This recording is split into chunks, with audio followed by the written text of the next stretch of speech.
Migration and climate change are both highly complex phenomena. In the public debate, we often hear about climate-related migration, or even climate refugees, and very often this is done with a note of alert. Let's have a look at what research says about this topic.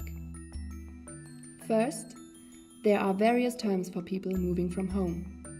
Migration is only one of these, and not always the most applicable one.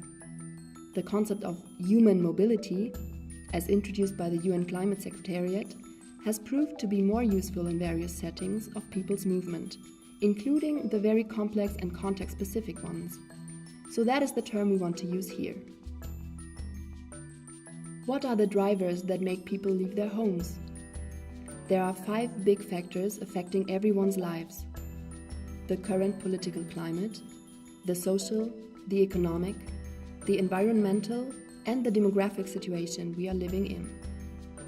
Considerable changes in one or more of these topics can stress a person so much that he or she starts thinking of leaving home. Deciding to move is also heavily determined by the availability of jobs and accommodation or security prospects in destination areas. Mobility decisions, hence, are very complex and depend on many more factors. For example, how much money a person can raise, or how supportive his or her social network is. The effects of climate change, among many others, can be a considerable factor that makes people start thinking of leaving home. For example, in the dry areas of Greater Sahel, rainfalls have become unpredictable. Droughts are interrupted by short and heavy rainfalls. Small islands like the Comoros experience cyclones more often and more intensely. Large areas of the West African coast, as well as coastal areas in Europe, for example in Wales or the Netherlands, are threatened by the rise of sea level. Latin America is observing its loss of forests and glaciers. This is reality in many places of the world, threatening food, livelihood, and security, causing crop failures and declining yields. But does it really make hundreds of millions of people leave their homes? Human mobility has traditionally been part of the social organization and experience of people. Most mobility, the climate change related and the non-climate change related mobility, occurs within regions and not across far distances. Further, it is rather circular than permanent. People especially move from areas that additionally experience a weak or even fragile state, violent conflict, social tension, or in general harsh living or economically unfavorable conditions. Many people vulnerable to the effects of climate change try to cope by diversifying their income in the first place, instead of moving. Many households affected by climate change are so poor that they do not even have the necessary resources to move at all. They are trapped. They are hit at full tilt by the consequences of global warming.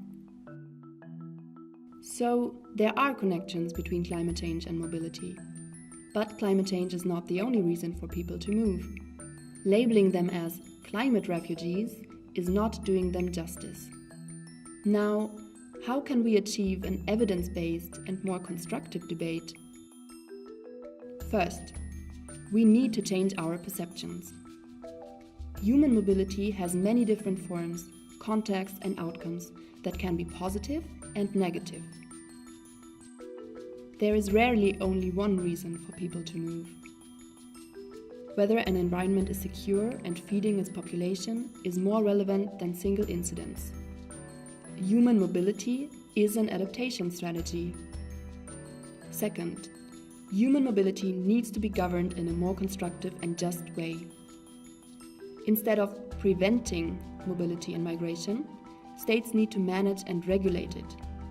This includes strategies to avoid causes of distressed migration and displacement, as well as negative effects like human trafficking.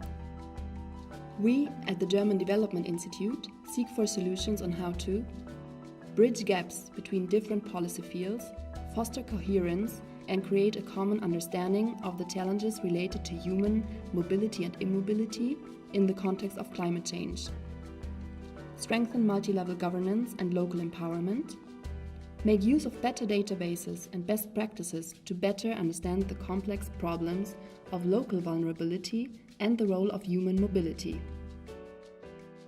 Changing attitudes and improving the governance of human mobility is not an easy task. It is a global task.